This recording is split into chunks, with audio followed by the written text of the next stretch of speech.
You are premiering this morning a new ad aimed at millennials, the young folk. We want to play a little of it for the folks at home. Here it is. Recognize us? We're the ones you've heard about. Millennials. Demanding. Self-absorbed. Or so you've been told. The truth is, we care deeply about our country. About lower taxes. Good jobs. And not inheriting a lifetime of debt. Care about the future, so it's time to stand up for it. And we're ready to make history. So I'm voting for the first time. I'm voting for Marco. I'm voting for Marco. And I'm voting for Marco. We're voting for a new American century. We're voting for Marco Rubio. I'm Marco Rubio, and I approved of this message.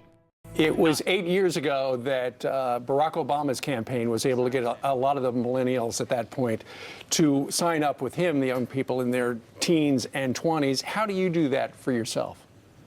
Well, this election is as much about them as anybody else. There was a poll about a month ago, and it said half the millennials believe the American dream is dead. That's devastating. That cannot stand. If we lose the American dream, we stop being a special country. And so for us, this campaign is as much about them as anyone else, and that's why we talk about student loan debt. But we also talk about the debt for the country. We talk about national security. This is the world they're going to grow up and inherit. By the time they're my age, Iran will either have a nuclear weapon or they will not. By the time they're my age, ISIS will have either grown to a very dangerous level or we will have defeated them.